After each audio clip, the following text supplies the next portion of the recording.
I like to start by making one thing very clear. I want you to know that I am absolutely, incredibly, and totally awesome.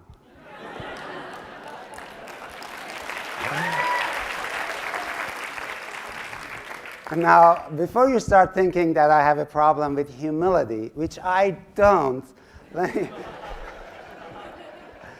let me add something important. I believe you too are awesome. Is that better now? But I also believe, based on my research, that there is, no, it's me, okay. But I also believe, based on my research, that there's an 80% probability that you have no idea how truly magnificent you really are. You used to know, but you've forgotten. I'm here to show you the science behind how you gradually forget your true self, your true potential, and how you can rediscover and unleash an even happier and more capable version of yourself, the true magnificent you. Is that cool? Great. So I lecture on this topic right here at Stanford, and my work is based on extensive research in neuroscience and psychology. I like to show you my most important evidence proving that you used to know how amazing you really are. Would you like to see that evidence? Well, here it is. Do you think she knows how magnificent she is? Absolutely, she is radiating with it. What about him? Do you think he knows how magnificent he is? Every strand of his hair knows how magnificent he is. And what about these two? I know they know because they are my precious kids, Tisa and Kian. The point is this: you were born as a unique and magnificent being, and you used to know it. But what about this one? Do you think he knows how magnificent he is? He actually has no clue. He used to know, but by the time this picture is taken, he no longer remembers. By the way, this is me. Adorable, right? I told you. So why and how did I begin to forget who I really am? I was born a happy kid in a troubled household. I lived with 4 siblings and my parents in a 2-bedroom apartment in a ghetto. My father was scary, angry, and unpredictably violent. My mother was always running around terrified. I wasn't getting much love. Now, since my life was in my parents' hands, it would have been absolutely terrifying for me to admit that they were flawed. So instead, a voice started forming in my head and saying that my parents were perfect, and the reason they didn't love me was because I was unworthy of their love. I now call this voice the judge. Of course, once the judge started judging me, it also had to start judging everybody else around me so that I would be less terrified. I grew up completely unaware that this judge character was beginning to take control in my mind. I only discovered 27 years later in an MBA class right here at Stanford. We were divided into groups of 12 MBA students sitting in a circle, sharing our emotions openly. One of my classmates in the circle turned to me and said nervously, "Shirzad, this is really hard for me to tell you, but I often feel harshly judged by you, and it really bothers me." I turned to him and said, "John, thank you so much for telling me this. This is very helpful feedback." In the back of my mind, I was thinking, well, of course you feel judged by me, you idiot. You are the biggest loser in this group. How else do you expect me to think of you? But then a second person, a third person, and a fourth person in the group said exactly the same thing. I kept thanking them politely while thinking, what losers blaming me for their insecurity. I did think like that, trust me. But somehow, the fifth person finally got through. All of a sudden I realized, oh my God, they are right. I judge everything instantly. This judge character in my head was constantly and brutally beating down not only others but myself. It was the invisible character in my head. It was the invisible lens that distorted my reality. And that discovery changed my life. Since this invisible character, judge character in my head, secretly sabotaged me, I called him a saboteur. I later discovered that in addition to the judge saboteur, there are 9 other saboteurs, like the controller, stickler, and victim. Even in a perfectly happy childhood, you still develop a couple of these saboteurs as coping mechanisms as a vulnerable kid. For example, you might develop controller tendencies to feel safer in a chaotic environment, or become the victim to get more attention. The problem is that these saboteurs become the invisible masters in your head, just like my judge had. They pretend they are you, but they aren't you. That's how you forget who you really are.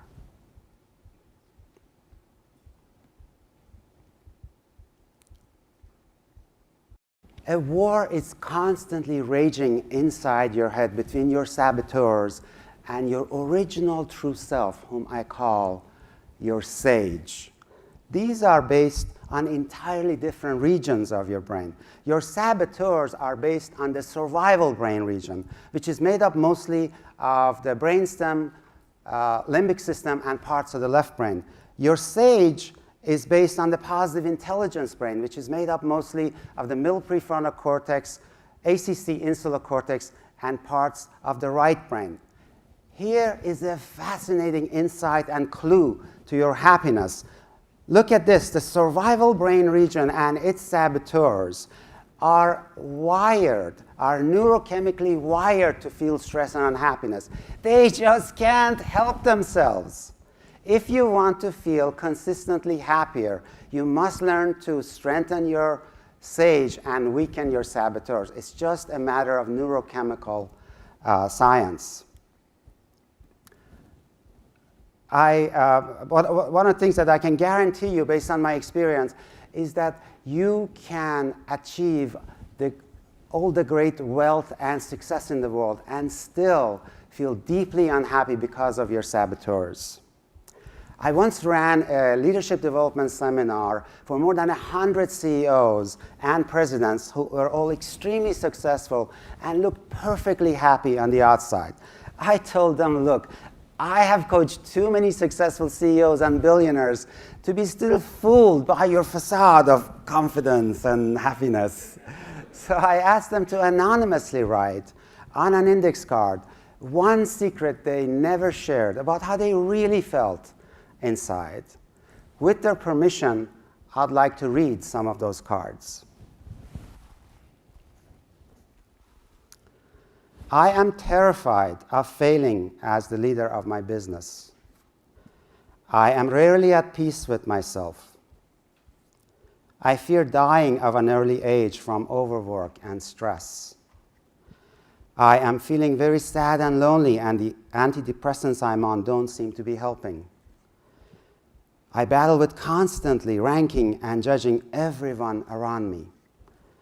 I have no idea how to truly connect with my only son.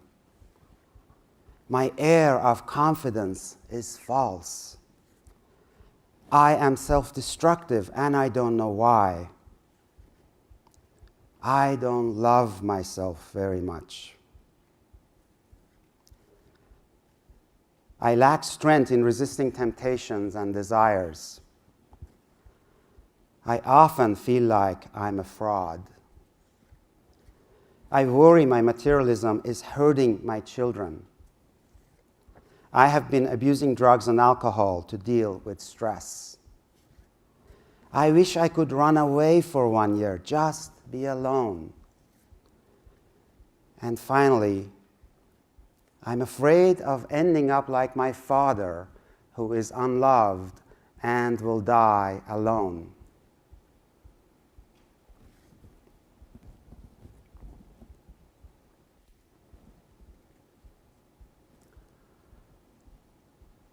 This is the story of our lives, folks.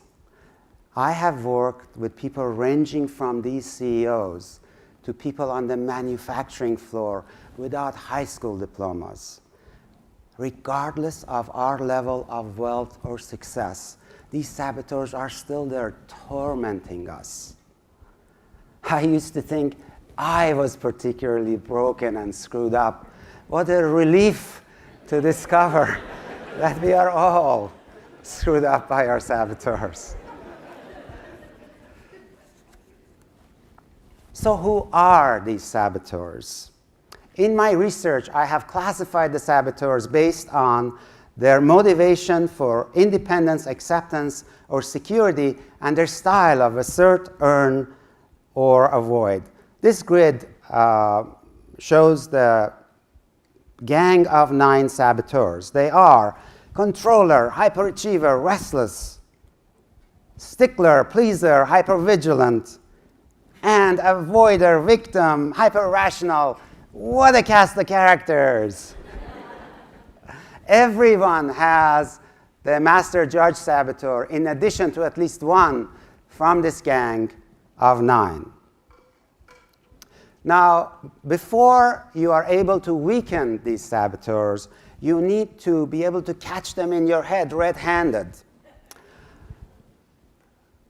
Imagine that you're in the middle of an important project and have just learned that you've completely failed the midway milestones.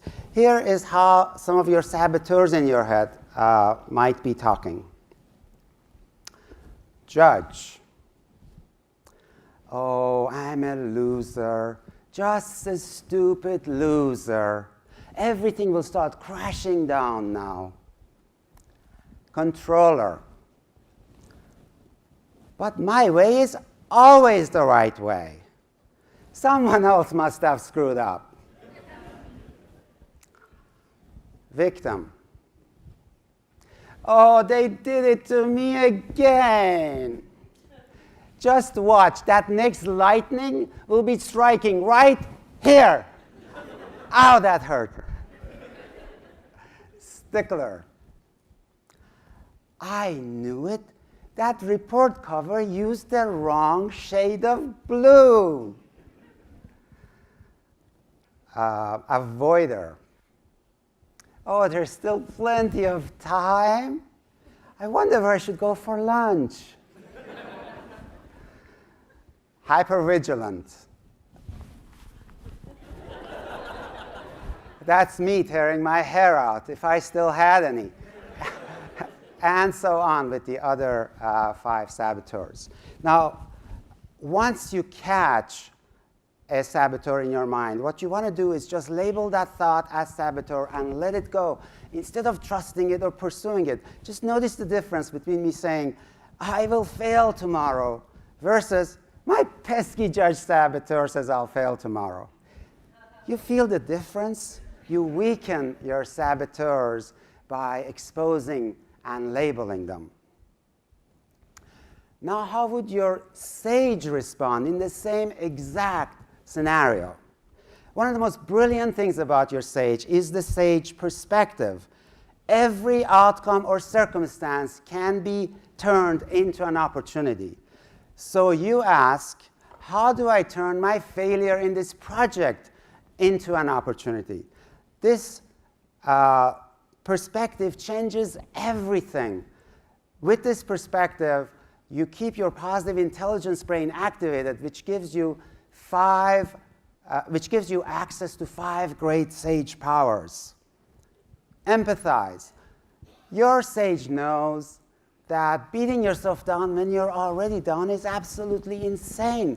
So you feel compassion for yourself and others as fallible humans. This keeps you energized and positive. Explore. You become the fascinated explorer kid in the woods, turning over every rock to see what's underneath it.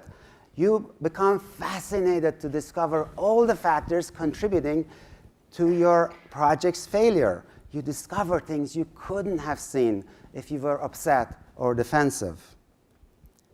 Innovate. You become the innovative kid on the beach building sandcastles again. Since your positive intelligence brain is wired for creativity, you're able to take all of these discoveries about your project's failure into creative new solutions for the project.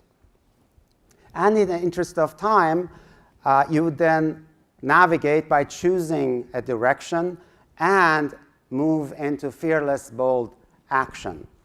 Your sage performs a lot better and remains positive even in the middle of this crisis. Now, you would only be able to perform this way if you have strong sage muscles.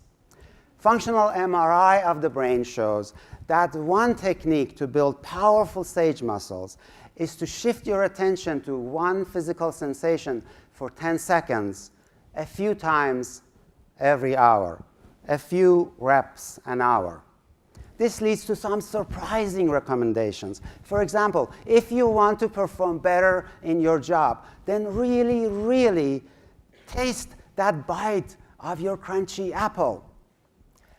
Really see the 100 shades of color in your friend's eyes.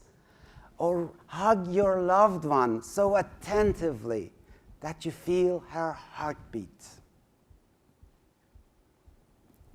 This surprising link sounds too good to be true until you study the neuroscience evidence. In order to track your progress, we can now actually measure the strength of your sage muscles versus your saboteurs based on your emotions in a typical 24-hour period. We have defined this ratio as your positive intelligence quotient, or PQ. Independent researchers have now shown that with increased PQ, people are far happier and less stressed. They also perform much better. For example, 40%, almost 40% better in sales, and a third better in team performance metrics. Everyone can learn to strengthen their sage muscles with a little practice. And finally, you can help strengthen the sage in your loved ones. Unlike my daughter Tisa, my son Kian loves tickling.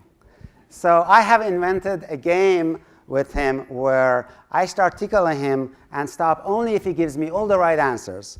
So I start tickling him and ask Kian, why do I love you so much? He has learned to say, and he says, I don't know, Daddy, why do you love me so much? I ask, is it because you're so handsome? Now I know it's his mother's genes, right? You don't have to tell me that. And he has learned to say, and he says, no, Daddy, it isn't because I am handsome. I ask, is it because you get good grades? No, Daddy, it isn't. Is it because you're good in sports? No, Daddy, it isn't. So I go down a long list of his great qualities, and he keeps saying, no, Daddy, it isn't. So at the end, I pretend great frustration, and I say, so why is it, Kian? Why do I love you so much? And he has learned to say, and he says, Daddy, it's because I am me.